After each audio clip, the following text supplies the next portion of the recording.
Morning light found Io at the edge of the workshop floor, where solder smoke curled like small prayers, and the prototype glowed faintly under a single bare bulb, when a man stepped from a shadowed corner and set a folder on the table with the quiet weight of money that had never needed a shout. He did not grin.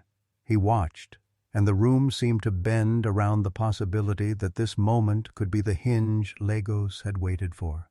A hinge that might swing the city from quiet suffering toward something almost holy.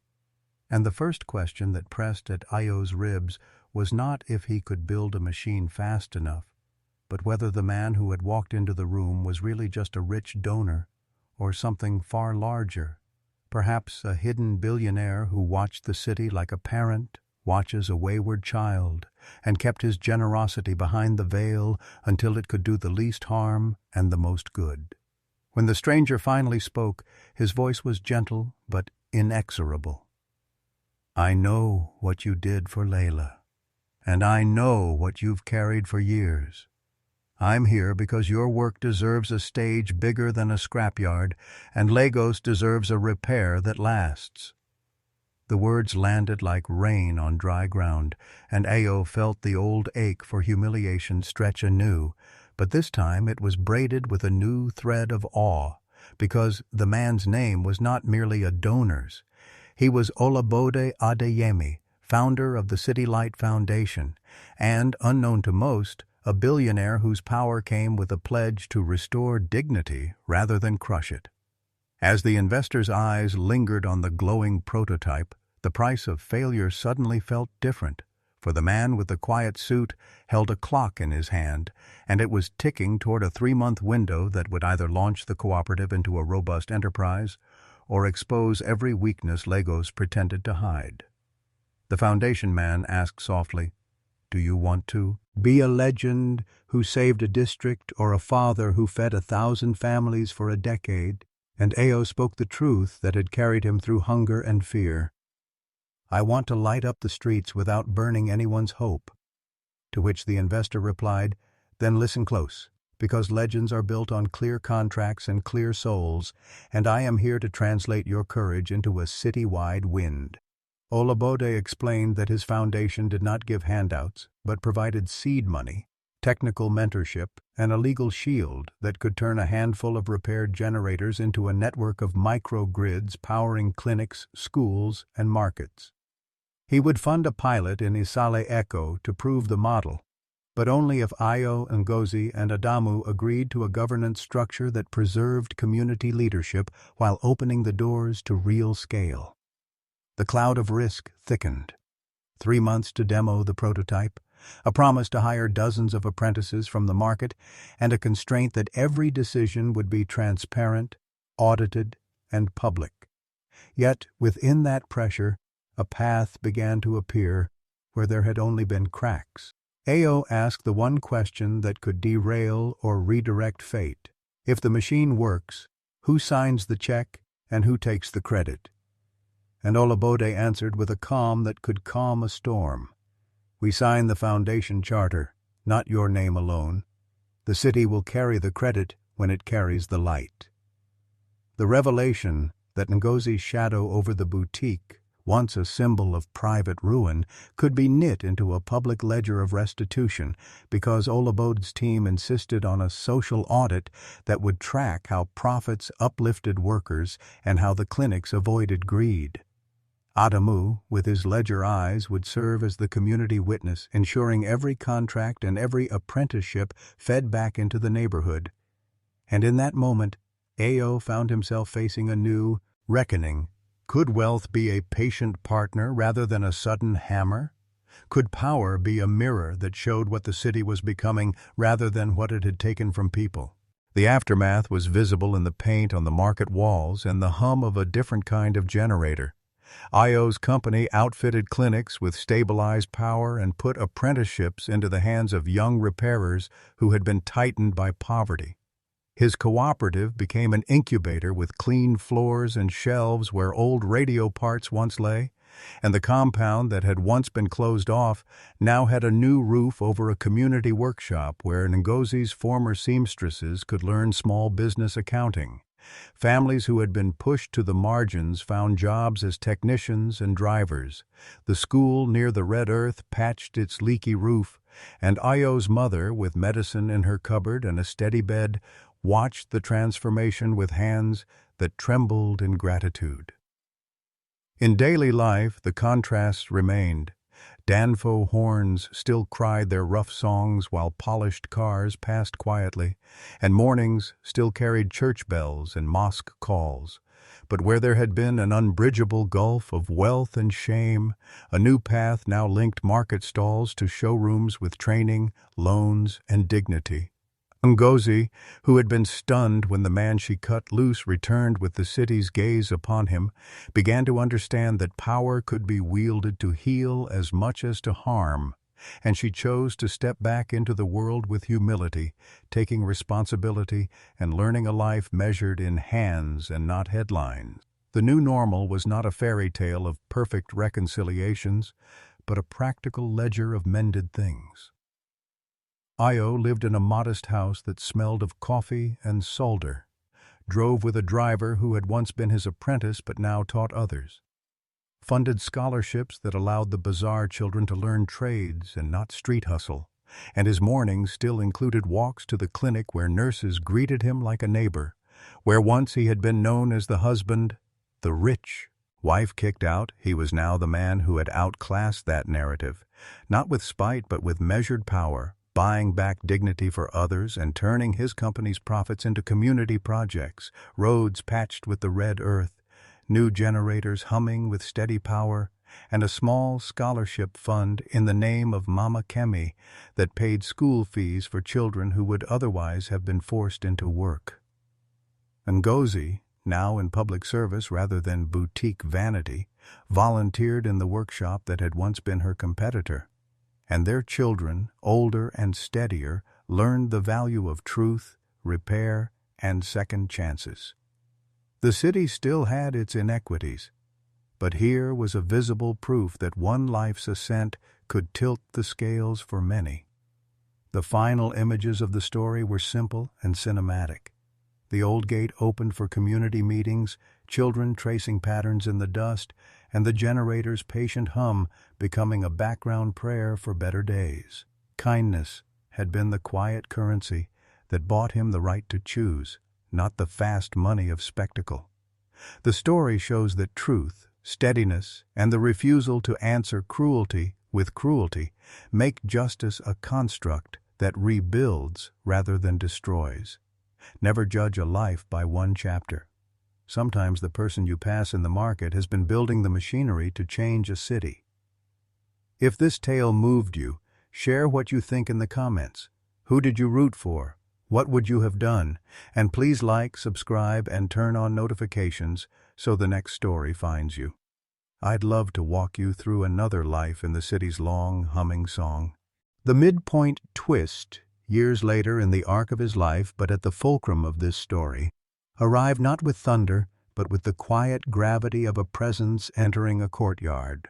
Ayo, who had been driven from his home and called a man without worth, returned not as a shadow but as the founder of a renewable energy company that had solved the city's chronic power bleed, and his face was on the glossy column of a business magazine as A.O. Oladel, CEO.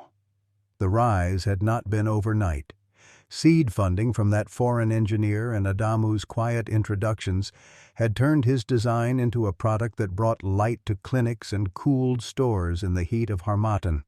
Small contracts became large ones, and Ayo had turned each tiny kindness he'd received into a promise to repay not only himself but the community that raised him. Now, standing outside the same compound where Ngozi had once shut the gate, he felt the old shame ache behind his eyes and the new power thrumming in his palms, and the city seemed to pause. Would he rebuild the life that had been taken, or would he take retribution with the blunt instrument of money? The revelation reformed the field of choices.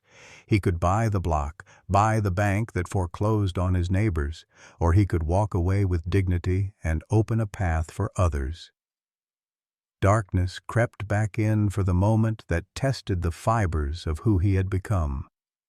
News came that Ngozi's boutique, propped up by loans and fragile partnerships, was mired in a scandal of inflated invoices and replaced parts that endangered customers, and tabloids began to circle like hungry birds, hungry for ruin. Friends and old neighbors urged Io to make her fall public, to expose her hypocrisy in a show of poetic justice. The easiest path glittered like a coin. Buy the company that supplied her goods, call a press conference, and let the cameras see the woman who had once. Then came the seed of kindness, a small, stubborn bloom in the dust. One evening at the market, Ao found a little girl named Layla crying because her mother had been called to the mosque and she could not pay for the bus home, and without thinking of his own hunger, he gave her his last warm meat pie and walked the extra mile to see her safely aboard a danfo, leaving the crust of his meal warm in the memory of his own stomach. That act was seen by Adamu, a quiet man who wore an old suit and worked in the back of the trading floor, carrying satchels of ledgers and watching the world with eyes that measured people long before they could measure profit.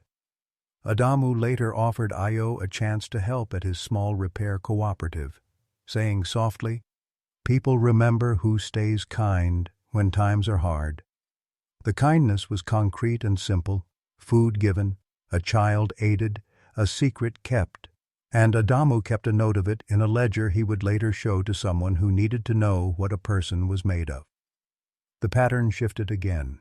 This seed did not promise riches, but it promised a witness, and in a city that counts witnesses, that note would be a currency of its own. Months became a pressure cooker as deadlines tightened around Ao like the walls of his old repair shed. The landlord's notice burned like acid, his mother's bills accumulated like winter frost, and a local lender gave him 3 days to produce a nest egg or forfeit the small parcels of metal he used as collateral. Adamu's cooperative gave him a corner to work and a promise of customers, but to scale beyond the bazaar, he needed a machine. A machine that cost more than the 3 days of labor he could sell. A machine that could handle the generators and inverters a new class of clients were buying as the city's banks offered loans to small businesses.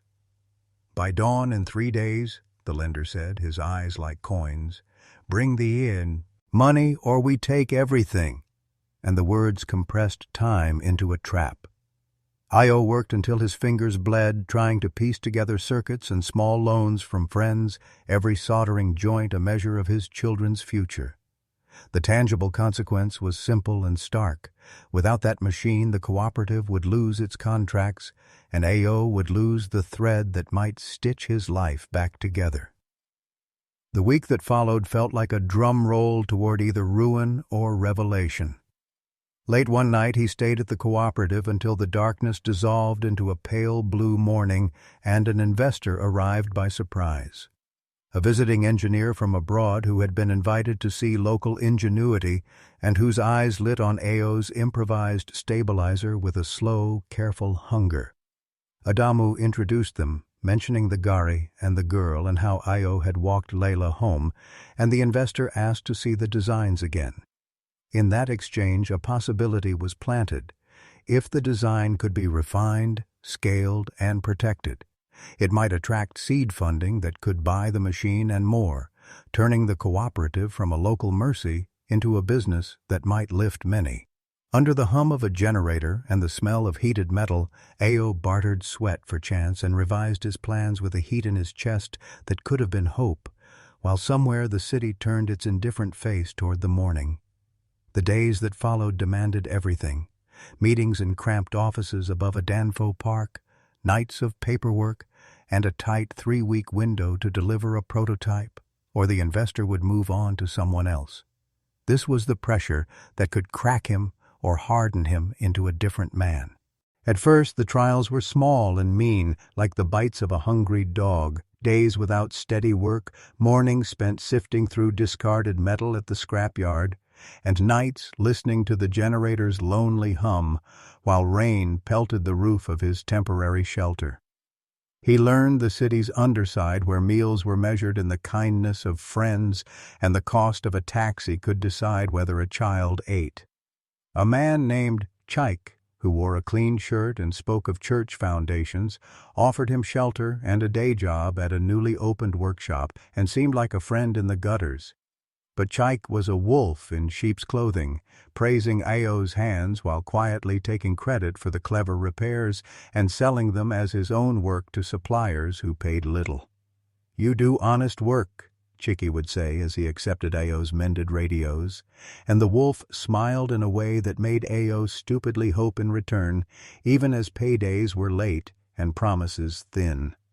Every favor seemed to come with a hidden price, and every borrowed tool became a reminder that trust could be weaponized. One evening, Chiki disappeared with a stack of Ayo's gadgets just when a small bank loan might have freed him, and the betrayal left his chest cold and questions multiplying. Who could he trust in a city that rewarded the sharp-toothed?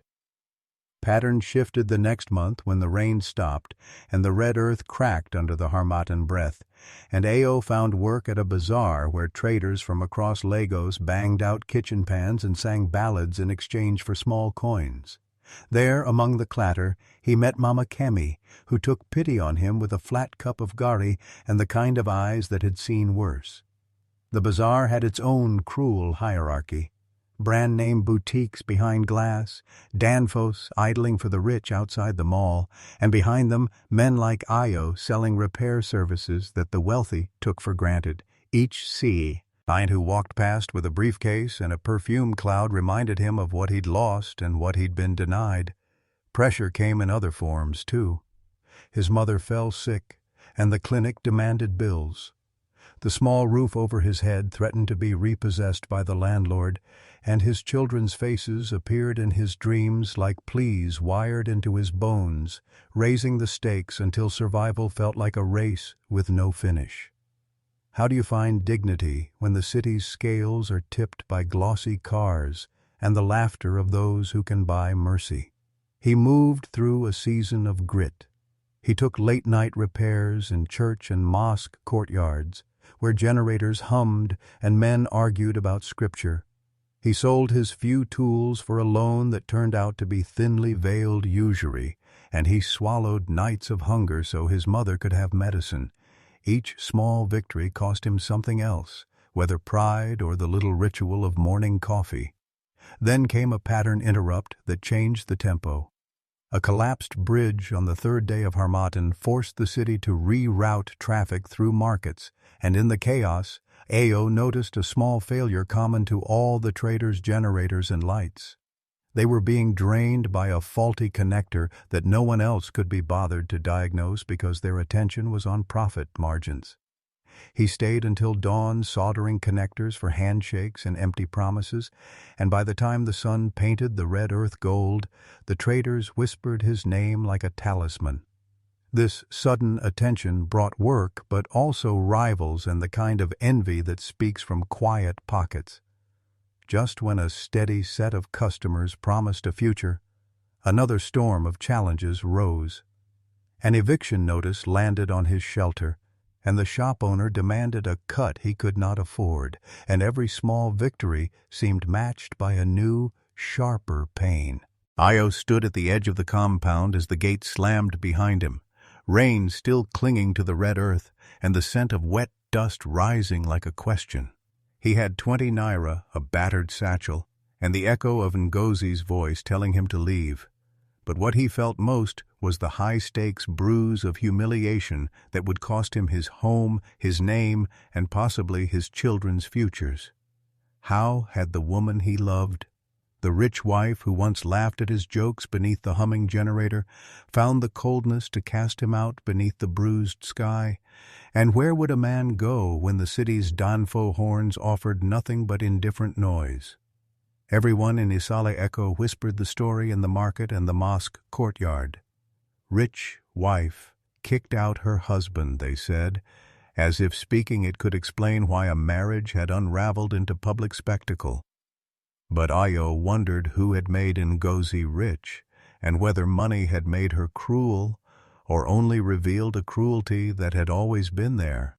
He lifted his satchel and walked toward the harmattan breath of the highway, having no idea that one day, many years hence, he would return not as the small, shamed husband, but as a man with power enough to shadow entire blocks, and that return would stun everyone. Yet the first step away felt like a door slamming on a life he had never chosen.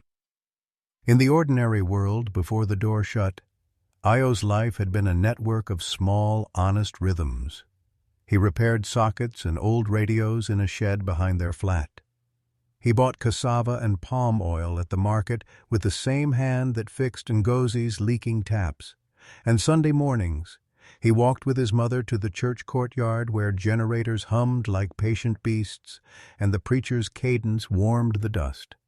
Ngozi had been the center of their world once, laughing with neighbors over steaming plates of jollof, counting change for a tailor shop she ran, eyes sharp with plans, but as her customers came with credit cards and government men recognized her name at events, the balance between them tilted in ways Ayo did not at first name. People called him patient and kind. He saw himself as faithful and ordinary, a craftsman who measured love by work and presence, and yet the day she forced him out, all his modest values were tested against a new and very public shame that made him feel small in ways that would not leave him. How do you measure a life when the ledger is social standing and not the small kindnesses that had once held their home together? The inciting cut came the night Ngozi returned from a banquet smelling of perfume and new money, the curtains trembling with the city's lights, and her eyes not looking at him, but at a glossy invitation in her hand that spoke of investors and a partnership that could lift her shop into a brand. "You should leave, Ayo," she said softly, and her voice was not the soft place he had known, but the precise instrument of someone who had practiced saying absolutes. She said his hands were good for tins and tips, not for the life she intended, that the public now would not accept him, and that their small faults had become reputational risks she could not bear. There was an underlying accusation, an allegation of theft that had no proof. And then the night air tasted of salt and accusations as he stepped into the wet street with only the satchel and the shame. The danfo horns mocked the rhythm of his retreat, and the market lights blinked like indifferent witnesses as he fled toward the river, his chest tight with the fear of losing everything he had not even realized was fragile. And he slept that night under a wall, while the compound kept its lights on and the city kept its secrets. He did not know then that being forced into the margins would teach him to see what the sea he could truly be, but he felt a pressure behind every breath. How would he survive this cut? A late-night demo of the prototype, conducted beside the danfo yards and the market's clatter, flickered to life with a pulse that surprised even the engineers. A small hospital kiosk hummed to life, the voltage steady, the air cooling as a fan whirred, and a nurse pressed a sticker on a wall that read, "Powered by City Light Legos." And the crowd, vendors, mothers, students, the old man who sold fish, watched the light push back the dusk. And in that aurora, Ayo saw not only a technical victory, but a moral reset. The company would not just sell a machine, but seed a network of power that would erase hours of fear from the city's nights. Ngozi, who had stood in the courtroom of public opinion and watched a lie unravel into truth, stepped forward with her own quiet vow to join the governance council, saying softly, "If light is a common coin, let us mint it together for every hand in Isale Eko." And her turnaround became the living evidence that wealth could arrive not as a cudgel, but as a bridge. The antagonist's consequence arrived in a subtler register than public shaming. The old habit of hoarding profit dissolved under the scrutiny of audited numbers, the boutique's dangerous invoices replaced by a transparent ledger, and Ngozi's seamstresses, once trembling at the risk of losing pay, now stitched the new uniforms for apprentices learning to repair generators. The tangible payoff came in the forms of paychecks, school fees, and new roofs, but the real reward was the reweaving of trust among neighbors who had learned to measure power by how many hands it could lift instead of how many wallets it could fill. Olabode announced a 3-year pledge that would fund a district-wide repair cooperative, train 1,000 youths, and guarantee a basic electricity service for clinics in the most shadowed wards.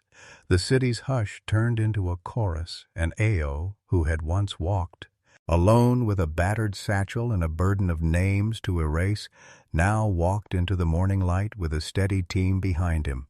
The old gate of the compound symbolically reopened as workers and apprentices gathered to start the first microgrid build under the watchful eyes of Adamu's ledger, Ngozi's new role at the helm, and the patient, generous gaze of Lagos's hidden billionaire. Yet beneath the triumph lay one quiet question, tethered to a stubborn thread of fear. Would the people who had once doubted him now believe that this power was theirs to keep? Or would the city's next temptation be a return to old shadows where money could still bend truth?